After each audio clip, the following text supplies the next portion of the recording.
Okay. I'm going to call to order the meeting of the Larkspur Planning Commission for this Tuesday, January 25th, 2022 at 7 p.m. Good evening, everyone, and thank you for being here. And could I start with the roll call, please? Natasha Chalmers, You're present. Commissioner Tauber, Present. Commissioner Wagstaff, Present. Chair Kunstler, Present.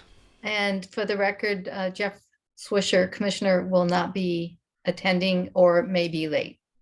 Okay, well, thank you. But we do have a quorum, so that's good. So at the beginning of each meeting, we do invite the public to comment on matters that are specifically not on the agenda if they so desire. So now would be the ideal time to do that. So if there is anyone who would wish to speak, again, on matters which are not on the agenda, if you could please raise your hand and be recognized. And I am seeing no one. So with that, I'm going to move on to the Planning Director report. You're muted, Daniel. Notorious, thank you. Sure. Good evening, Mr. Chair, members of the commission. Daniel Hortert. Last time I spoke about the SB 9 interim urgency ordinance that was approved December 15th for 45 days. We have since taken it back to the City Council on January 19th and staff requested an extension of time for 10 months and 15 days. That should allow us plenty of time to get it in front of the public and the Planning Commission as we work towards developing the objective criteria for SB 9 dwelling units and urban lot splits. The housing element website, Living in Larkspur, will have a soft launch hopefully next week. The Housing Element Steering Committee will meet on February 3rd at 2 p.m. and then subsequent meetings will be held in the evening. And ultimately, we'll want as many eyes on the website to aid in the development of the housing element. So it's pretty important, and hopefully it'll be out before your next meeting. But either way, we'll try to get a link to you as soon as it's released, and you have the ability to look at it. Okay. Are there any questions for the planning director or staff? I do have one myself, unrelated to your comment now, and I'm wondering if the city has taken any kind of position on the proposal in front of the California Public Utilities Commission on the changes to the solar panel pricing or rebates to solar panel operators, domestic operators, and obviously there's also a solar panel tax which is being proposed. I was wondering if the city has taken a position on that.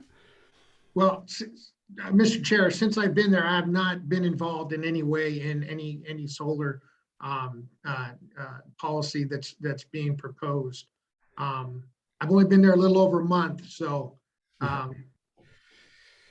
Okay, no. I was just wondering if there had been any discussions which had taken place. The part of the proposals I think was supposed to be up for a vote yesterday or today. I believe it was tabled at the commission, but it would have a significant impact on Larkspur. And Mr. Chair, that sounds like a discussion I can have with the city manager as well. Okay, all right, thank you. Does anyone else have any questions for the planning director? Okay, see that there is no consent calendar this evening, so we can move on to our first and only public hearing item for this evening, and that is design review number 2111 for 39 Corte in Green Bay. So, Lorraine, could we have the staff report, please? Good evening, Chair Kunzler and members of the Planning Commission. For the record, I'd like to indicate in terms of public comment, staff has received 2 public comments from a property owner, Steve McClure at 12 Via Navarro, expressing concern of interrupted views from the proposed visual bulk and mass as seen from a distance. Also, staff has received support letters signed by 2 neighbors located at 43 Corte Toluca and 157 Via La Cumbre. The applicant submitted 2 different letters themselves and included an FAR survey that they prepared and some photographs. All communications were forwarded to the commission. So this proposal is to allow substantial renovation of the home, including additions totaling 1,424 square feet to the upper floors and the conversion of the 744 square foot ground story to an accessory dwelling unit on a 7,905 square foot net parcel. So this project is subject to 2 permits, including design review and secondly, floor area exception to increase the existing 2,868 square foot residence with an existing 0.36 FAR to 3,548 square feet and a 0.45 FAR, where 2,609 square feet and 0.33 FAR is permitted by code. The floor area totals do not include the accessory dwelling unit as required by code. So just a little bit of background. The site is mid-block on Corte Toluca in the Green Bay neighborhood, has an average slope of 17%. An existing hot tub and deck are partially in the rear setback, encroaching into a public utility easement, and it was constructed without permits. So the home complies with required setbacks, lot coverage, natural state, and is within essentially the 30-foot height limit, just under it. The height is increasing from 19 feet 10 inches to 28 feet and 4 3/4 inches. The ADU is located on the ground story. It's less than 16 feet in height and is less than 800 square feet. The ADU area is exempt from inclusion in the floor area totals and FAR per the code.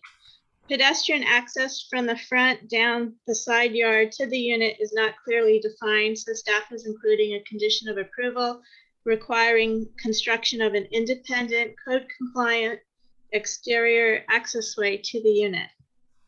The fire department has reviewed the plans, and in addition to their standard conditions, would require that the existing fire hydrant at 20 Corte Toluca be upgraded.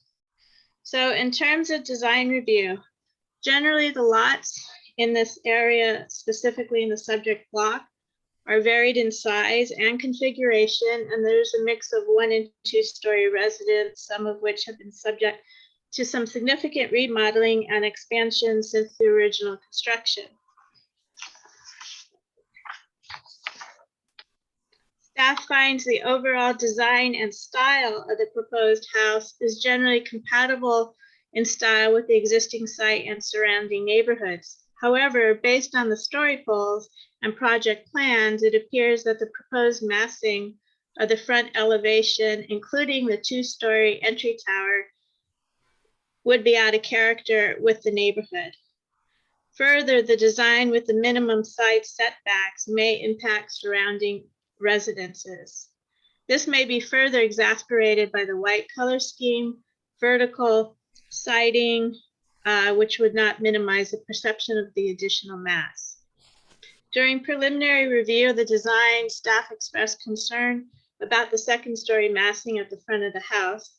The applicant did revise the design to some degree to mitigate the amount of mass and bulk, including stepping the 2nd-story back and adding additional articulation. However, as presented and shown by the story polls, these modifications have not fully addressed or mitigated the overall appearance of bulk and massing at the front of the house. In terms of the floor area exception, staff has performed a survey of the neighborhood for the FARs for properties within 300 foot of the subject site. Based on the survey, the FAR range is 0.15 to 0.45, with the average being 0.35. Square footages range from 1,731 square feet to 4,507 square feet, with an average floor area of 3,119. square feet. The proposed 0.45 would be above the average floor area ratio for this block according to Luca, and the second largest house on the entire survey, but on one of the smallest lots. The only residence that is larger is located on a 25,000 square foot parcel. While the design utilizes step back, main level, and upper story, which adds articulation and visual interest, the front of the house with the entry stair tower features all add bulk and mass to the front of the house. It should be noted that this feature with the vaulted ceiling is double counted towards floor area and FAR. And this tower is basically 13 feet and 10 inches from the neighbor to the south at 43 Corte Toluca. The residential floor area standards allow for some minor exceptions to be limited due to factors associated with the parcel, including a steep slope and small lot size, in order to make findings for design review and FAR. However, staff is concerned that the proposed additions are not minor in scale, and the orientation and design of the additions on the house do not minimize the perception of bulk to offset the required FAR exception. Should the commission grant approval of the project, staff recommends several conditions related to the architectural plans. The three conditions include: 1, the site plan and civil plan shall be modified to propose an independent code-compliant access pathway to the rear entry door of the proposed ADU. Secondly, the applicant shall apply for an after-the-fact building permit to legalize the existing hot tub and deck. The permit plan shall include relocation of these features to remove all encroachment into the public utilities easement and meet the minimum required setback.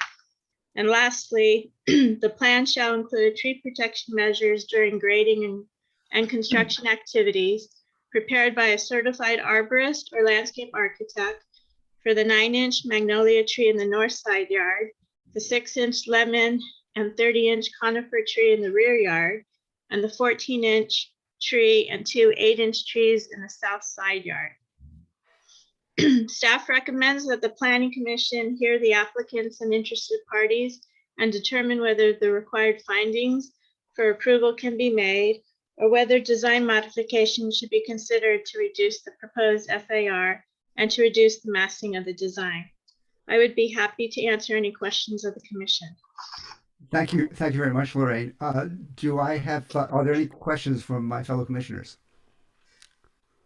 Lorraine, I just want to verify one thing. So the actual square footage addition, there's a total of 1424. I think you said, I believe it's 680 would be ascribable to the primary residence, and about 744 to the ADU. Does that strike you as correct? Yes, that's correct. Okay, thank you very much. Any other questions? I have a Oh, question. sorry, Laura, your hand's raised. I'm sorry. That's because I was being polite today. On the ADU, I just was curious because there's interior stairs that go down into the ADU, and I kind of thought the purpose of an ADU was to increase the housing stock. It looks to me, when I looked at the plans, like it's, because it has a kitchen, but other than that, it just looks like it's 2 extra bedrooms. So originally, when we received the proposal, they were proposing a junior accessory dwelling unit, which would have allowed for an internal stairway. And then we explained some issues with the internal circulation. And it turned out that really what they wanted to do was make an accessory dwelling unit, including the 2 rooms that were already there.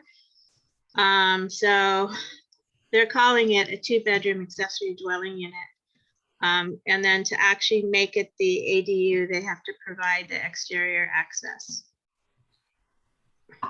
How do we guarantee that it actually is used as an accessory dwelling unit and that it's not just extra bedrooms that don't count against an FAR? There are some requirements in the code for deed restrictions to ensure that if it's taken out of use as an ADU, they have to apply for the FAR exception permit necessary to add it into the total, but that doesn't preclude them from not using it. There is no way to really ensure a property owner will actually rent it. Yeah, that's I guess what I'm concern. concerned about is that they get the credit, you know, they don't have to count it against an already very high FAR, and could be used, you know, because there are internal stairs and there's no real, and there isn't access really from the outside now. It just looks like extra bedrooms to me. I suppose, since they are required to provide exterior access, perhaps the internal stairway should not be included to come down to that level. And that way the ADU would be sort of a standalone ADU in the structure. Yes, that would make more sense to me. Would that pass muster with the fire marshal to not have a stairwell egress? If there's exterior access. Yeah, I guess that's right. Yeah. Okay. They So would that need would be- exterior access for that purpose anyway, I believe. Because Yes. it's supposed to be a separate unit.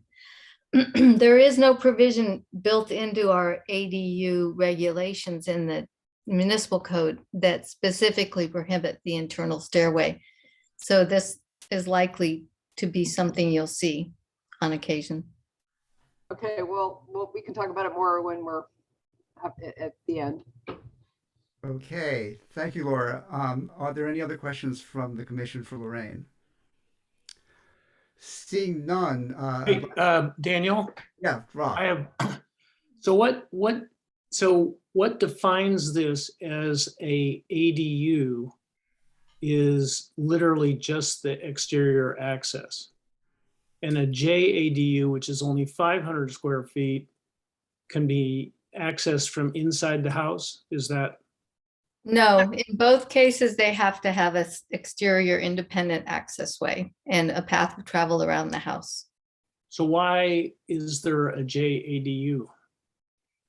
The No, what I- JADU regulations are limited to 500 square feet or less, and they must occupy existing interior spaces.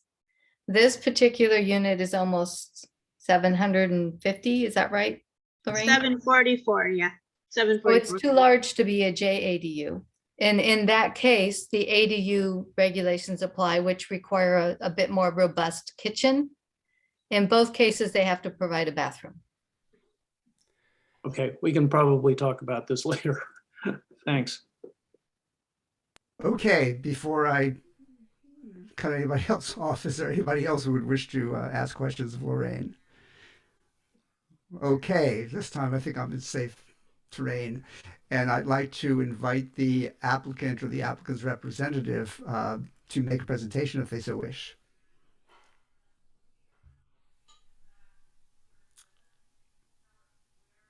Yes, so I see Kim Resnick's hand is raised, so you've got the floor, but you've got to take yourself off mute. There we go. Okay, did that work? Okay. Right. Oh, okay. Well, thanks everybody for your time today. Really appreciate it. And particularly wanted to point out to Kristen and Lorraine, they've been super helpful through this process.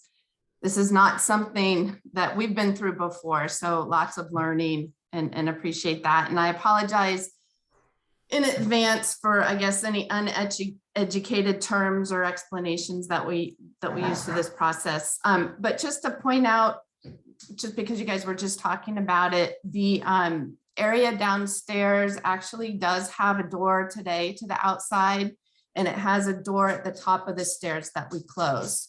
So there is access and a separation, if you will, to that area today. Separate path on this side, and then making it the ADU also requires us to put like a kitchenette downstairs as well. So the idea is that it would be a separate place for renters to use, and then also as we get older, folks to take care of us is the idea. So having said that, just to go through this quick PowerPoint, again, that we've been working quite a bit with Lorraine on trying to come up with a plan that would work and a design style that would work. And as you guys are probably aware, when you go through the process, you hear a lot about what you can't do, but not a whole lot of direction about what to do to fix the problem.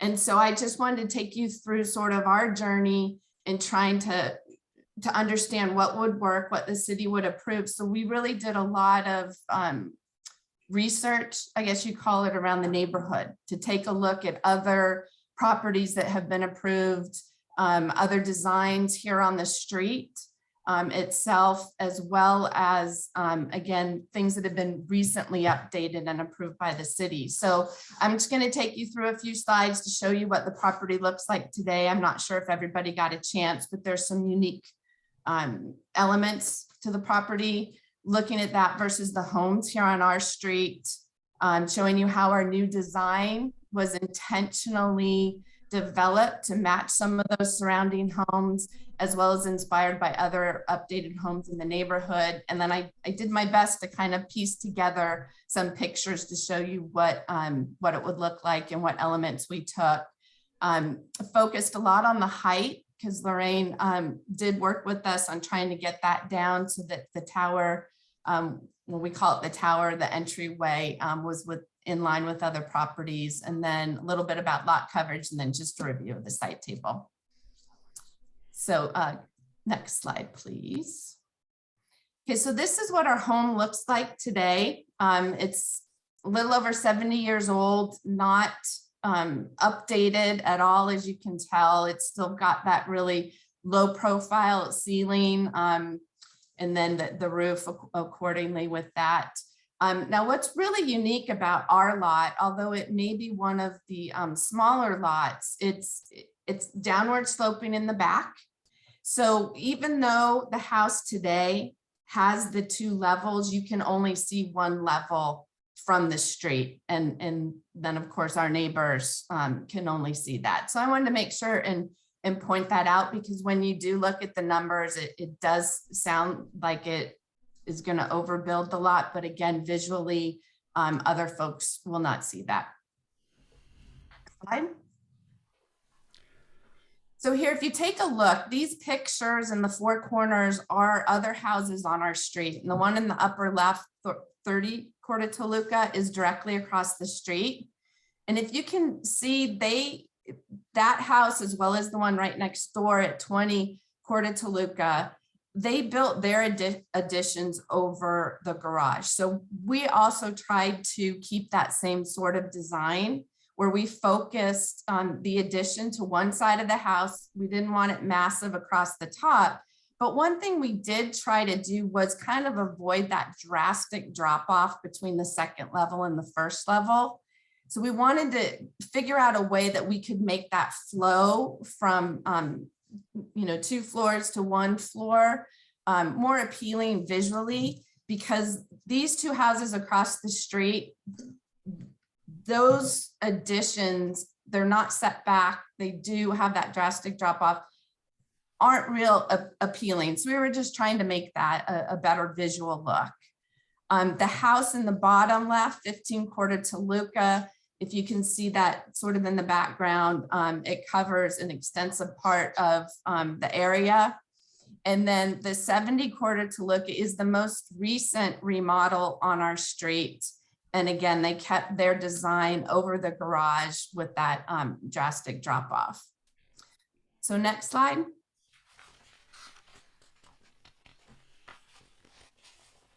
Oh, one more back. Sorry, one more. It had, one more. There we go. So this is just those same houses, and then with our new design imprinted in the middle. So just again, to give you a visual representation about how well it will fit in with the neighborhood. We took a lot of the designs and put them into our new design. So it will blend in nicely. Next slide. Oh, there we go. So these are the two houses that really caught our attention around the block from us. And that's that modern farmhouse style. So that's really what we're going for in this new remodel. And you can see that house on the left, 388 Bertano, again, recently a new build, really like that top design. And so you can see that in our design. And then again, trying to get to that sort of interesting architectural piece of that entryway that came from 29 Bertano. And so our design ends up being kind of a meld of these two pieces. And again, these are in Greenbrae in the neighborhood. Next slide. There we go. Okay, so this is where I got a little creative with my PowerPoint skills, but you can see the two houses up on the top are the ones we just looked at on Bertano, and then the one across the street is in the far right. And so I sort of cut and pasted. I took the picture of our home today and put the top of the one house there as the second floor addition that closely matches that one. And then I couldn't figure out a way to get that middle sort of entry tower, but it would go, right there where the arrow is pointing. And then on the right side is where we took the design from the house across the street. And so again, just to kind of recap, really looking at focusing the addition on the garage side of the area, like the other houses on the street, but trying to modify that roof line so it's more visually appealing. So next slide, please. So again, there have been some discussions about the height. So I was only able to find the information on 388 Bertano, but their roof line at its highest peak is 26.5. Ours would be 28.4. But then more importantly, you can see the entryway that we're looking at is at 23 feet. So again, lower than what we're seeing in the existing property at 388 Bertano. So just to keep that in perspective. And then just visually wanted to talk about the lot coverage because it is a second story and all we're doing visually from the front and adding the square footage is just a push out at the max of 4.5 feet in the front. So it really is minimal impact on the lot itself. And it just kind of brings that left side of the house in line with the right side of the house. So we're not extending it any further than the furthest point we have today. Next slide. And then Lorraine touched on some of this, but I just wanted to make sure and call out the floor area additions on both the first and the second. And I guess because of requirements or code that we do have to count that open air space within the home, and the entryway is an additional 232 square feet, but again, it is airspace. And then also just wanted to call out the square footage of the ADU on the first floor. Next slide. Okay, so this is just a final recap of support, based on what we just went through, that we hope that you'll consider in your approval. That clearly our house, one of the only ones on the street that has not been updated. We do have that unique downward sloping lot. So visually the impact of the additional floor and extra floor space would only look to be more in line with the other 2-story homes on the street. We worked very hard to closely match the other homes on the street, as well as other new redesigns that have been approved and recently updated in the neighborhood. We worked diligently to make sure that the height was in line with the other properties in the area. Minor impact on the actual lot coverage, the airspace that's counted in the overall square footage, and then allowing for that 2-bedroom, 1-bath ADU rental space downstairs. And I believe that is the last slide. So we'll welcome any questions or comments. And I do believe our designer architect is on the line as well. I'm sorry, I can't see everybody that's joined us today, but Okay, well, we will invite, if he indeed is present, he or she is present, we will invite them to speak in a moment. oh, Um, okay. Before that, if there are any questions from the commission for the applicant, I think she'd be willing to answer them now. Mhm. Um, would any of my fellow commissioners like to ask any questions or clarifications of Ms. Resnick? I see no hands raised. So this is a public meeting, so I would like to invite any members of the public to comment at this point. And if you wish to do so, if you could please push that little raised hand icon on your Zoom screen. There we go. I've got Vivian McClure's hand is raised, and she's muted though, so I would ask her to unmute, and then she may intervene. There we go. You're on. Thank you. I submitted a letter with pictures that show views from our family room where we spend most. Excuse me, I'm assuming this is Steve McClure speaking? Yes. Oh, yeah, yes. Could you identify yourself and say where you Oh, live? I'm sorry. I thought you did. Sure, thank you. It's Steve McClure, 12 Via Navarro, Greenbrae. Thank you. I submitted a letter summarizing my concerns, and this slide right here, well, thank you, was taken from our deck, looking across at the mountains. If you look up, and so I submitted that also, but I submitted previous to that, I submitted one with a letter with 4 pictures on it. One of them was from our family room where we spend most of our time. And there's the picture window we had put in for the view. And if you look at the picture next to it to the right, that would be our new view, or lack of it, of the bay. And I think it's a poster child. This project is a poster child for the terms and conditions that I saw in the city's requirements with regard to views. It does both. There's a material effect on my view of the mountains and of the bay. I also put another picture up. Thanks for doing this, putting this on the slides. If you look across here, the tree on the far, I'm looking at the picture on the upper left. If you look at this dwelling, that's pretty much speaks for itself. I don't know what to say about that. It was approved a long time ago, and the process just dumbfounds me in terms of what it's doing there.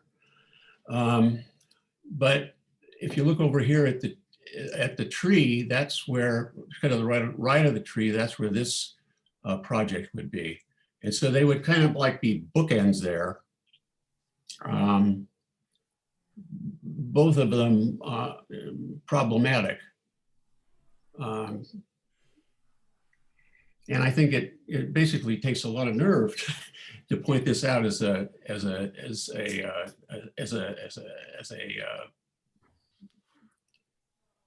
dwelling to strive for in the neighborhood. And also, speaking of the neighborhood, the definition of neighborhood was extremely generous, because you look at if you look at the two houses that the owner submitted. One of them is on what is it name? Villa Cumbre, and there's a steep hill down there, and that owner down there has no idea what's going on up here. And the other one is on not Holcomb, but Bertano. No, not Britano, the other one. I'm sorry. I can't remember the name of it, but it's not even viewable from this house. So when you talk about the neighborhood, you're talking about, to me, a neighborhood means like the immediate surrounding areas. I mean, there's other homes that are problematic that are in Kentfield. It's not the issue. The issue is what's going on around here. And the only thing that's even remotely close to that is the house we just talked about at 15, which I have no idea how that happened. Also, the Green Bay property owners mentioned that they, they're concerned about the bulk, and I am too. I think you're getting to the point where this house. My main concern is the view. If I had, and I wouldn't have been involved with this or even known about it if I hadn't stumbled across it researching another project. But my main concern is the view. But when I got into the details of it, this house is going to be increased in height by 40%. And even after that, it's going to, after the additional square feet, it's going to be 40%, not 40%, 15% larger than the next largest house on the street, which is this thing on the left that we just talked about at 15. That's not right. It's total, tail wagging the dog situation. It's too bulky, it's too big, but that's not, that's for you guys to figure out in terms of, what you think is acceptable there. But just as the ordinary guy like myself, I look at this and I go, oh my God, it makes no sense to me. But what do I know? All I know is that's the secondary problem I have with it. The primary problem is the view. Okay. That's where I am. Okay. Well, thank you very much. We try not to limit the time that people take to speak. There's a sort of a general guideline of about I'm done. minutes. Okay. Fine. Thank you very much. But I said that for the benefit of anyone else is going to speak. If you could try to keep your comments on point, that would be great. Um, would anyone else wish to speak on this application? I see no other hands raised at this time. Again, if you do wish to speak, you should press that raise hand icon on your Zoom application. Chair, I note that the applicant has raised her hand again. Oh, there we go. Yes, Ms. Resnick, you can speak again. Thank you. Mr. McClure, I was just wondering, in that picture up in the left, and maybe I can't zoom in, but I'm wondering where the flags are. I see our tree, which is the one on the right. Yeah, right there. So I'm just trying to understand kind of where the view is being blocked, because the tree's there. And I know the house on the left is several houses up from us. So I was just trying to understand. I think it's here. So like right. See the roof line there? And then the trees. It looks like it's a zoomed in shot of this area. Okay. But I could be wrong. Yeah, because I think that the flags are right in front of that big tree. That's like directly in our backyard. Yeah, we invited Mr. McClure down and we showed him the plans. He lives up the street quite a bit, and the FAR report, I think, is defined in this, is it the city code, you would say, within 300 feet of our home. And so that may have been why he wasn't aware of it, because he's outside of that area. But I just wanted to understand that picture view. Okay. Well, thank you. Okay, thank you. For clarification.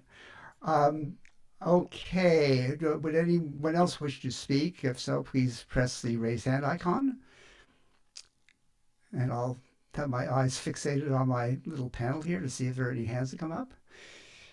And I do not see any. So with that, I'm going to close the public meeting and bring it back to the commission for our deliberation. And I'd like to. I'll start from the top of my screen. Brock, could I start with you and get your comments? No, your backbencher. I had a feeling you were going to do that. I don't know. So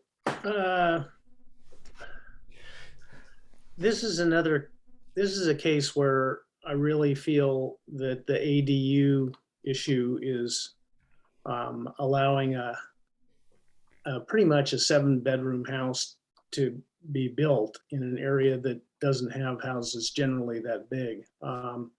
On the other hand, those are the rules now, and we have to work with them.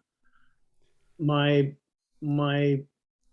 feeling is that the house is is too big, and I don't, I appreciate that the neighbors being affected up the hill, but the reality is people put second floors on, and it's going to have an effect on people surrounding them, and it's allowed, and I would certainly support a second floor. I think that I look at that second floor and I feel like you could have the same bedroom, bathrooms, etc., and probably cut 150 feet or 200 feet out of it. And with the ADU, you've got basically a 54.3 FAR on that site, which is not that big. So my feeling is the house could be reduced, and that's what I would encourage them to do. Okay, thank you, Brock. So moving down my screen, Laura, could you chime in, please?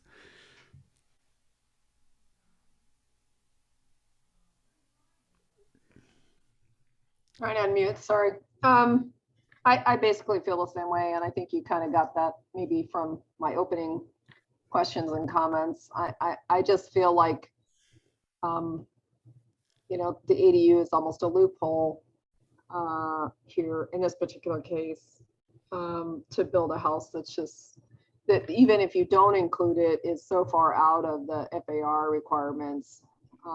It's just too much house. And then if you add in the square footage of the ADU, it's even worse. And I know that they're allowed to not do that, but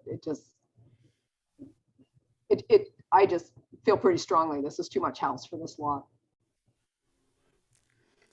Okay, thank you, Laura. Natasha. Yeah, thank you. I'm sort of along the same lines. I would say that I did like the design and the style of the house. I just wanted to put it out there, and I did appreciate the presentation from Ms. Resnick. I thought they've obviously put a lot of thought into the design. I did actually go by the site today and have a look. I didn't stay very long because I think I saw the 2 big dogs, very friendly, very beautiful dogs, but very big dogs who were at the house. So I wasn't there for that long, but it did strike me that this is a very, very large property that's going to go onto this site. I am concerned about the FAR. I think it's very high. So I'm sort of got my reservations on that. So really on the size more than anything else. I guess I was less concerned about the ADU. It seems like it is within the rules. They seem to be thinking ahead to their whole, I like the idea of having it in the old age, maybe having people downstairs that can look after them. Although why would they need such a big house, and why would they go up? And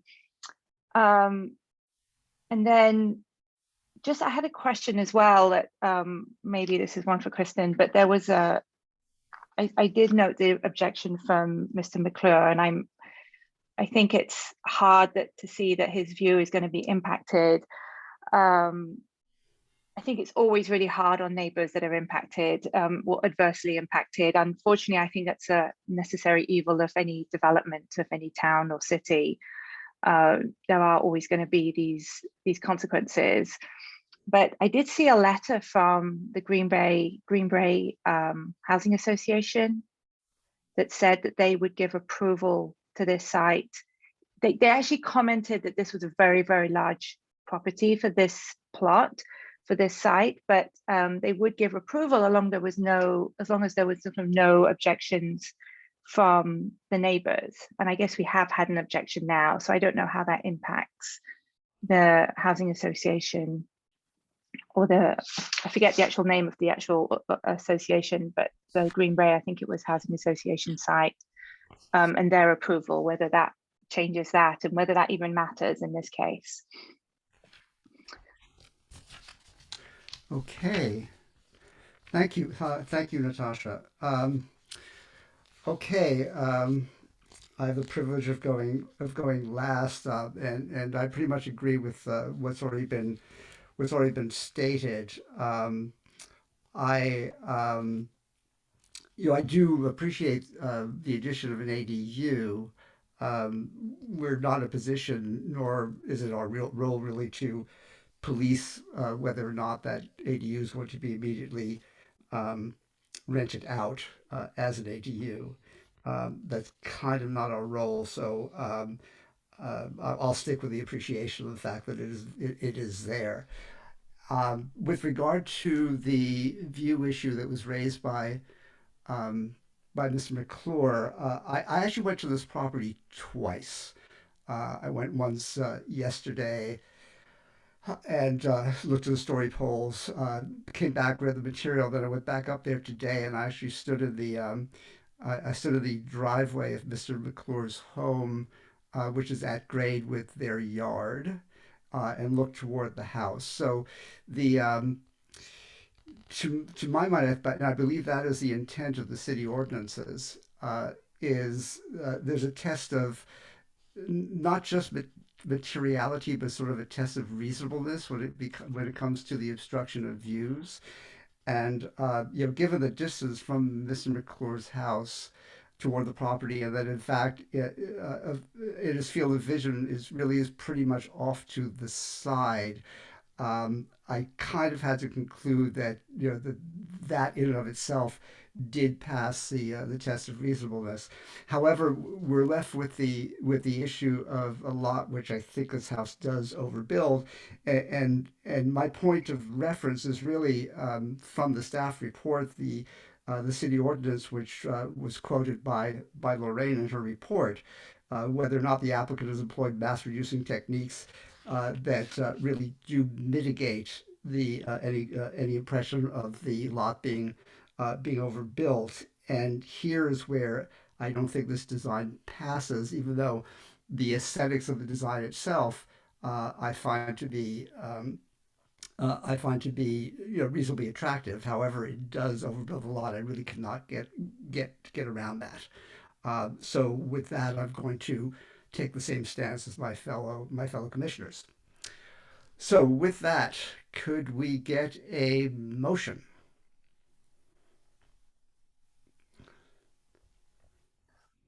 Rock, you want to try a motion since you're out of practice? Sure. I would move that DRB FAR 211138 Corda Toluca be Actually, Rock, can I interrupt you just a sec? Because there are a couple of avenues. One would be a continuance. Um, Although it looks like there might be some substantial work to be done on the design. The other, out of fairness to the applicant, would be to deny without prejudice, which would allow the applicant then to appeal to the city council if they so wished. I, So I was before- going to continue it, but well, maybe I could ask the applicant if Ms. Resnick, if you would have a preference for either denial, which would then, it sounds harsh, but it would actually allow you to appeal to the city council, or if you believe that there are things that can be done to the design whereby a continuance would be preferable for you. Well, okay. That's a good question. I- So I guess the best suggestion at this point would be a continuance. And does that then allow us to make adjustments to the design and then we bring that back to you? Yeah, that would be the purpose of a continuance, yes. Okay. Now, what, Krista, the time frame on a continuance for this? I believe she's already given us the one-time 90-day extension of the time processing time because we had to already delay it for the story polls. So have those 90 days now expired? No, we're working on the first 60 and then we have an additional 90 if we need it. Oh, okay. So we could in fact issue another continuance? You could, but I think the applicants need to understand that they should be diligent and resubmit as soon as possible, like Okay. within a month. Okay, does that appear feasible to you, Ms. Resnick? Yeah, I mean, I'll have to check with the designer, but I'm sure that would work. Again, I can't tell if he's on or not. He is here, but he's not raising his hand. Oh, okay, okay. All right. Okay, well, okay, then we'll go for continuance then. So Daniel, does that need a motion?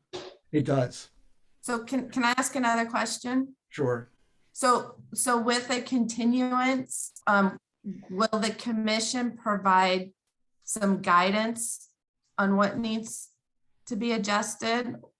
The way I respond on to that. that would be is that, you know, this meeting does in fact constitute such guidance, but if you need clarification on what the intent of the commission is, I'm sure staff could help you with that. Okay, thank you. Okay, yeah, so Brock, we would need to move to continue. Okay, so I would move that we continue DR Design Review 2131. Oops, sorry. Wait, where am I here? It's 38 Corda Toluca 2111 that's right. to a just to continue the item, I guess, It's today. within the It's allowed today. period that they have, To a date uncertain, please, to a date uncertain. to allow for modifications to the design. Yes. Well said. Could we get a second, please? I'll second. Yeah. Say all in favor? Aye. Aye. We Aye. need a roll call. Yeah, we could get a roll call, please. Commissioner Kunzler, Aye. Commissioner Tauber, Aye. Commissioner, Chalmers, Aye. and who'd I leave off? Commissioner Wagstaff.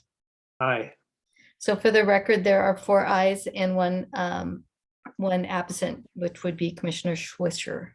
Okay. Thank you. And then since this is a continuance, there is no appeal period specified. Okay. Thank you very much. And thank you all for being here again. Okay.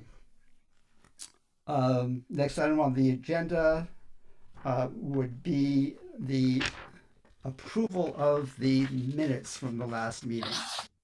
And if someone would like to make a motion. Well, I'll move to approve the minutes of the last meeting. Natasha, I think you should be the only one available to. I have to second this one. I was reading through it and I was like, oh, did I really agree to what I agreed to? Yes, I'll second.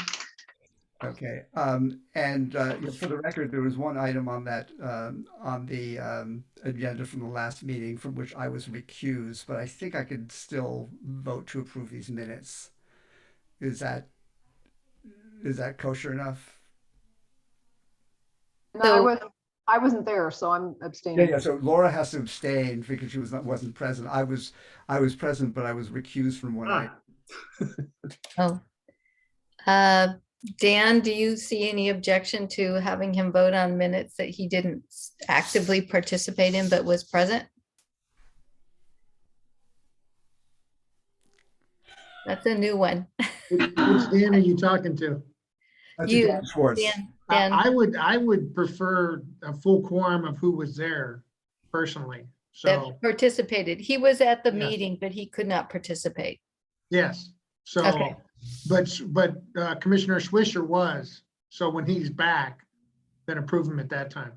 Okay, Okay, yeah, so we'll actually continue the approval of the minutes from the meeting of January 11th until the next meeting. okay. Okay. Do we have to have a motion to continue that? I'm approval? gonna double check on this in the future too, but I think if you just have a majority of those who were present vote on it, that it's okay, but I don't remember for sure if that still means 3. All right. Okay. That would make sense, but Mhm. Okay. Are there any planning commissioner reports this evening? Oops. Ignore number 3. That's my mistake. Okay. I see Dan Schwartz, city manager. with his Natasha, hand up. we're gonna elect you now. I just allowed Dan to talk. But he's Sure. muted. Thank you. I Dan just Schwartz, wanted the to, city. for future reference for the commission, the law is that a commissioner may vote on the minutes if they can say with certainty the minutes reflect what happened. So Commissioner Kunstler could vote on the minutes. You don't have to. And actually, Commissioner Tauber could have watched a recording of the meeting and can vote on the minutes. So being present is not actually the legal requirement. It's attesting that you believe the minutes reflect what happened. Just for your future reference. Okay, well then I think we can, I think we then, since we did not have a motion, maybe we can go back to that item and move to approve the minutes I would like to move to approve the minutes. from January Last 11th, meeting. right? Yes, 2022. Do we have a second? Yes. And yeah, the second was Chalmers on the original Oh, you motion. need me again. Okay, I'll second. Okay, all in favor? Aye. Aye. And I'm abstaining. So Okay. all opposed, none with one abstention. For the record, that was 3 in favor approval of the minutes and 1 abstention by Commissioner Tauber and 1 absentee by Commissioner Swisher. Great, thank you very much. So again, there are no, I gather there are no planning commission reports, so perhaps we could then have a motion to adjourn.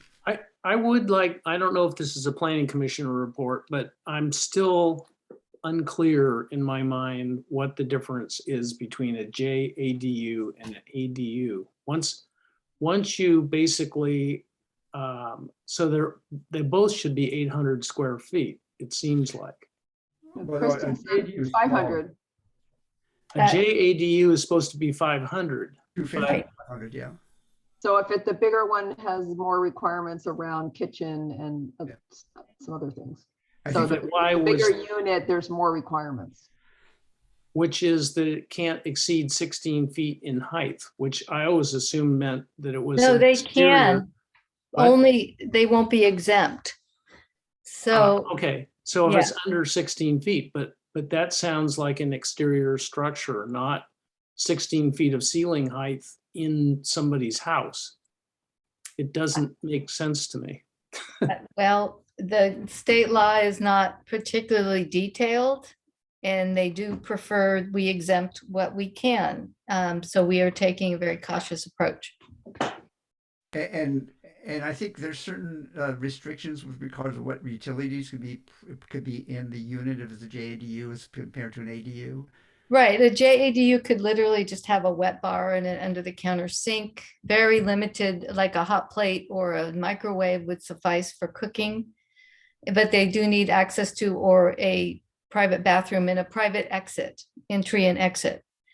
Right. An ADU would have to have an actual kitchen with at least an apartment size refrigerator, the kind of 3/4 size, a full size sink, 40 square feet of cabinet space.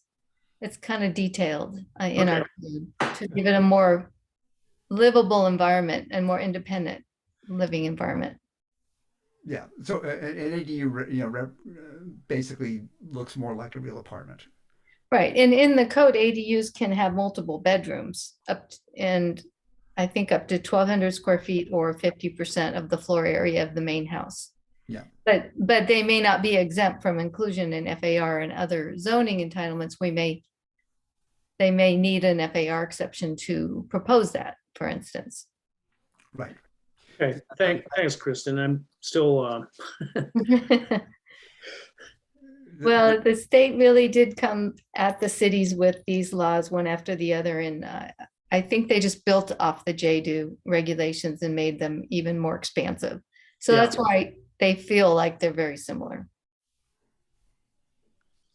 okay, That helpful? yes. Great. Okay, I think we can now move on to our final item on the agenda, which is adjournment. Would somebody like to make a motion to adjourn? I can do that. You sure? I'll move to adjourn. And I can second. All in favor? Aye. Aye. None opposed, and Commissioner Swisher did not make it to the meeting, so he is absent. Okay, I'm gonna turn off the broadcast. Okay. You're still, I just stopped the recording. it's still blinking. It's supposed to stop. I've clicked it twice. It says, yeah, it's still blinking. Yeah. Oh, You turn it back on again when you clicked it